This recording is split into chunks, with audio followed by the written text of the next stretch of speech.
We have light. Oh, that's so much better. Experimental mode. Alright guys, before we get into this really awesome video, you see that thing right there? You know, over there? That thing, I'm gonna change that real quick. This will be really awesome.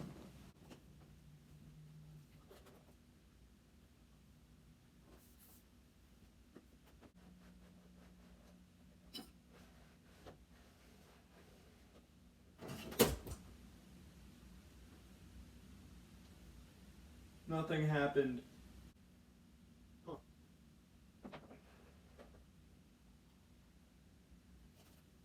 Better. Half my screen will be taken up by this stupid fake mic. Last time I was here, I was reviewing the good books. Now, I'm not prepared at all.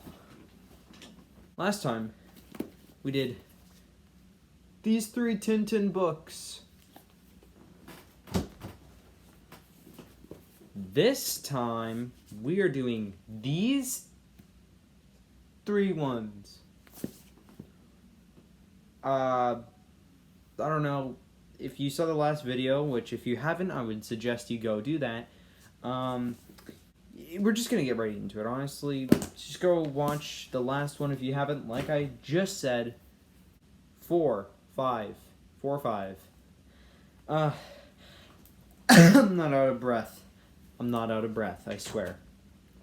So on this one, we have the 3 obviously different stories about Red Rackham's treasure, that one. We got the 7 crystal balls. Prisoners of the Sun. These 2 are connected, and this one was connected with the very last one of the last book in the other episode. Now let's go through this book. This book basically introduces the character Calculus, which is this nerdy science deaf guy. Sorry, hard of hearing. It is very important that he is hard of hearing. That's pretty much what this entire book does. It also introduces one of the settings for a lot of the other books, which is Marlene Spike. Marlene Spike? Hold on. I have it right here. Marlene Spike Hall. That was the name of it. And, yeah, Captain Haddock now has it. Alright, that's... Honestly, Red Rackham's treasure is just them going out into the ocean for the entire thing, them coming back and realizing, oh, the treasure wasn't in the ocean, it was elsewhere. The 7 crystal balls. The 7 crystal balls is... It's Calculus's special one. It's where they really go into depth, like they kind of dive into the fact that he is deaf. The fact that he disappears. Those are his 2 main character traits throughout this entire thing. He's hard of hearing and disappears. He gets taken by some Aztec people. Like, they're kind of impersonators, kind of. Okay, no, more or less they are the descendants of the original... Was it Incas or Aztecs? Yes, Inca. It's the Incans. In Peru, so, yeah. They follow them, which it leads straight from this to this. It just flows right through. Calculus gets kidnapped. Tintin goes to save him. Goes all the way to Peru. They go to Peru, and Tintin manages to time a solar eclipse perfectly to escape from the Incas, which believe in the sun as a holy being. Now, this book, I would say, is probably, honestly, a 6. Just because, like, it introduces 2 things, which would be Calculus and the mansion. That's about it. It doesn't really do a lot to improve on the characters as a whole. And, yeah, that is a dead 6. Now, 5, 6... Um, this book is all about, let me start with the little stories. The first one is Land of Black Gold, the next one is Destination Moon, and the final one is Explorers on the Moon. I think you can tell the two moon-related ones are, these two here, they're connected. Land of Black Gold is not. It's, yeah.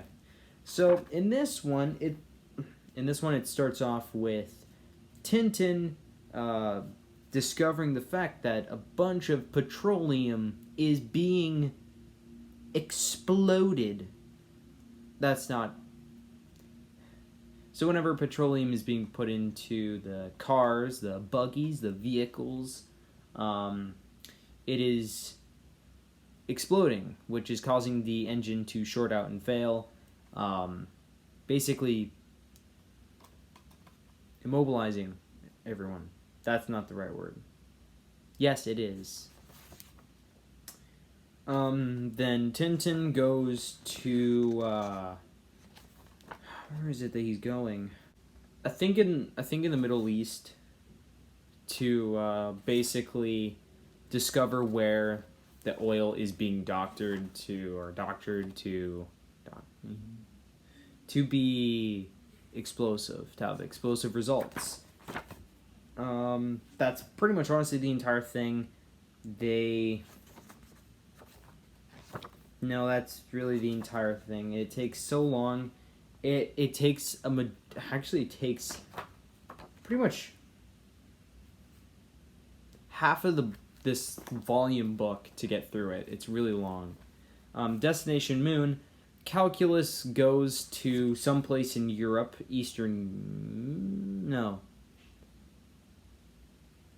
I don't remember where. It's just in Europe somewhere, and it's basically a rocket to the moon. The entire first part, Destination Moon, is all about the before and during the launch. And Tintin basically discovers that there may be a plot revolving around the rocket, but he doesn't know exactly what it is. He hasn't figured that out. So that then goes right into Explorers on the Moon, which Explorers on the Moon then tackles the actual on the moon and coming back. So on this one, there's just some cool stuff of them on the moon and doing some cool excavation stuff. But the plot actually starts to be enacted on, and there was actually a stowaway on the rocket who was there to basically steal all the hard work that Calculus and his team went and put into this project. So honestly, this entire book was really, it was okay. I liked it because of the moon part, and because of that, its score definitely gets boosted. I would say about 8.5 out of 10. That sounds like a reasonable score. All right. Now for the big honcho, one of the thick lads, because instead of the other ones, this one has 1, 2, 3, 4 stories. We're not going to deal with this one though, as it's purely script. It is purely script. There is nothing else about it. So I'm not going to deal with it. The first thing though is the Castavoir Emerald.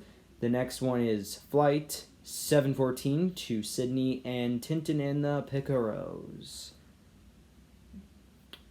And bam. There we go. Let's start off with the Castavoir Emerald. I think I'm saying that right. So basically, in this one of the captain's lady friends comes over to the mansion and basically takes over. And, well, things are now bad and terrible. Everyone is stressed. She's a singer. She's Italian. But one day, suddenly, her jewels are missing. But they're not really. She misplaced them. But there was one thing that did get taken, which was a emerald, which is the entire Cassoir emerald thing. The emerald, in the end, it turns out that it was actually in a bird's nest. It was a magpie that took it. So yeah, they were going everywhere. They were thinking it was reporters that may have took it, some gypsies that were in the area. In the end, it was a bird. The bird was the culprit, guys. I knew it. Birds were created by the government to take valuables. And Flight 714 to Sydney is all about not really important things. It's all about Tintin and the gang going over to Sydney, taking a flight to Sydney, but then they meet this big honcho guy and he's like, look, I'll take you guys in my private jet. You won't have to wait a few hours or something else. They do it mainly because, I don't know, they do it, and big surprise, there was a plot, actually. Another plot to basically attack the rich guy and to take his money. That's about it. That's the entire thing. The plane gets attacked and abducted, and they landed on an abandoned island somewhere where there's a volcano and there's aliens. Okay, there's one alien and a saucer, like an alien saucer, UFO. There's weird astronaut statue. They all get away safely. The bad guys get abducted and are forever taken away. That's weird sentence. And then Tintin and the Picaros is about Tintin's good old friend General Alcazar from one of the previous books. He tries to take over, or he's attempting to take over this place called San Theodoros, which is, it's funny, haha. In the end, nothing really changes. The only thing that changes in the end is the color of the guards' uniforms. That's actually the only thing that changes. And I will even show you. Nothing really changed with the outcome. And that is actually surprisingly effective. I don't know if it was meant to be a message or whatnot. But if I could just find the one,